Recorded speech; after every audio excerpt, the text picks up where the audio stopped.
Assalamualaikum warahmatullahi wabarakatuh. Salam tangguh. Kembali dalam channel 10 menit menuju tangguh bencana. Untuk 10 menit kali ini kita akan mengangkat tema merancang kota tangguh bencana demi masa depan yang lebih aman. Mengapa ini menjadi sangat menarik? Karena memang di era perubahan iklim saat ini dan peningkatan risiko bencana, membangun kota tangguh bencana akan menjadi salah satu hal yang sangat penting dan harus menjadi perhatian. Nah, sahabat tangguh, yang pertama harus kita pahami dulu, atau mari kita sama-sama pahami dulu apa yang dimaksud dengan kota tangguh bencana atau kota berketahanan bencana.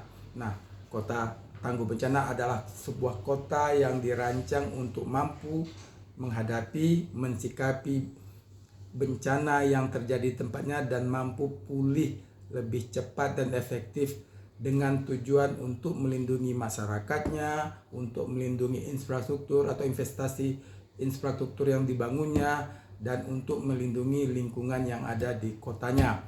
Itulah yang dimaksud dengan kota tangguh bencana.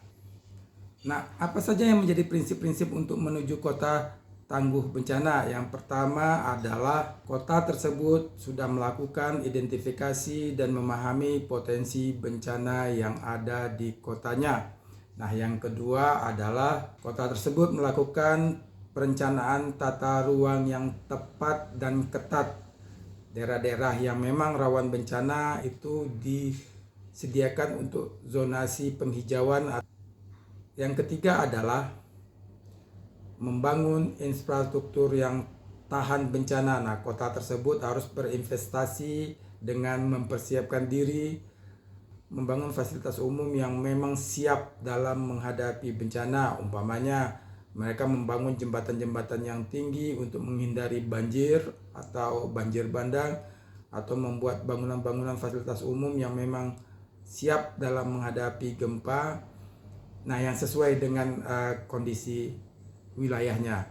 Nah, yang keempat adalah kota tersebut sudah mempunyai atau sudah membangun sistem early warning system yang efektif dalam menghadapi bencana, sehingga ketika memang bencana terjadi, seluruh elemen baik masyarakat, baik petugas kebencanaannya sudah tahu dan siap ketika bencana itu datang.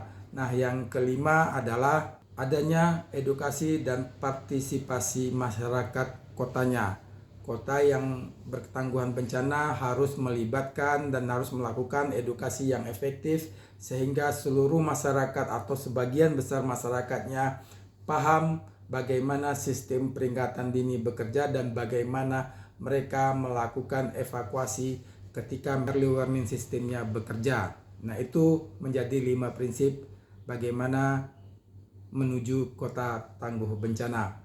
Nah, yang jadi pertanyaan, ada enggak sih contoh baik atau contoh kota yang sudah dianggap menjadi kota percontohan tangguh bencana? Nah, memang ada beberapa kota di dunia ini yang sudah menjalankan prinsip-prinsip dasar menjadi kota tangguh bencana. Sebagai contoh adalah Tokyo, Jepang, di mana kota tersebut sudah mempunyai inovasi dalam menghadapi gempa bumi, di mana mereka membangun infrastruktur yang memang siap dalam menghadapi gempa bumi. Mereka juga mempunyai early warning system yang sangat efektif dalam memberitahu dan mengedukasi masyarakat mereka ketika gempa terjadi. Nah, yang kedua adalah kota Rotterdam, Belanda.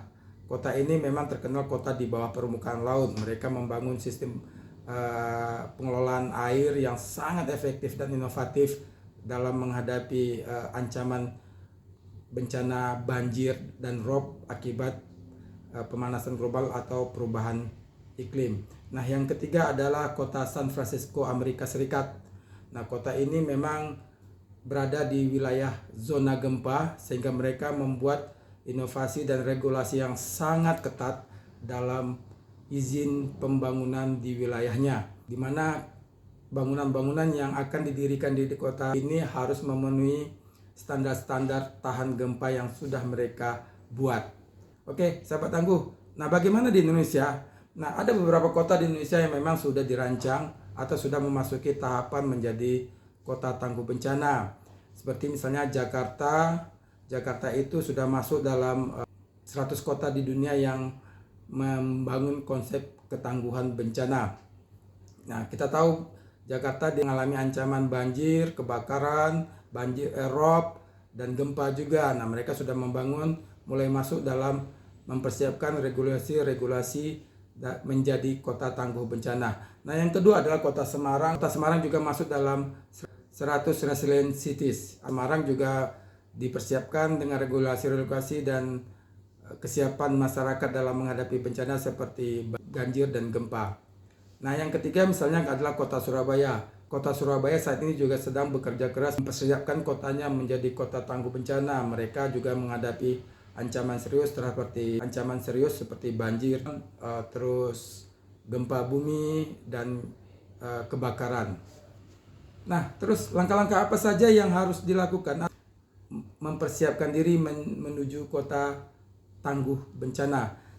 Nah, dari sisi pemerintah harus membuat regulasi dan peraturan yang memang mendukung tahapan atau perencanaan menuju kota tangguh bencana. Nah, yang kedua adalah pemerintah harus berinvestasi membangun dan memperbaiki infrastrukturnya sesuai dengan kondisi kebencanaan sehingga diharapkan di infrastrukturnya mampu dalam menghadapi bencana yang mungkin akan terjadi.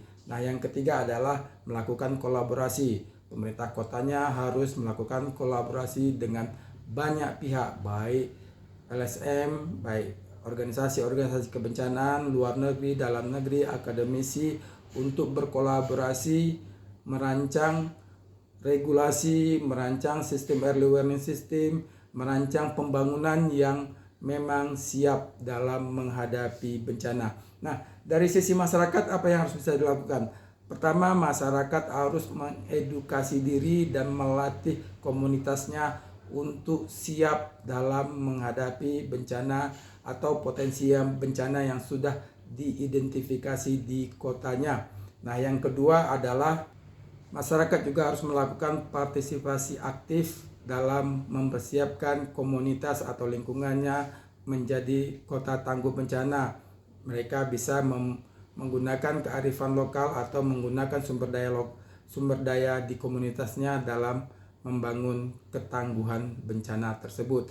Nah, yang ketiga adalah melakukan penanaman dan penghijauan serta menjaga fasilitas yang sudah dibangun oleh pemerintah supaya nanti ketika terjadi bencana fasilitas tersebut bisa berfungsi atau bisa bertahan dengan maksimal. Nah, dengan langkah-langkah tersebut diharapkan kota akan lebih siap dan mampu dan bisa disebut sebagai kota tangguh bencana.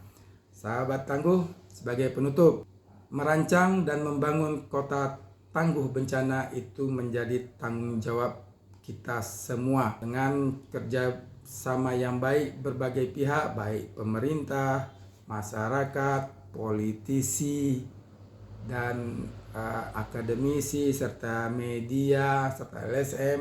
Maka kini kita mampu untuk mewujudkan kota kita sebagai kota tangguh bencana.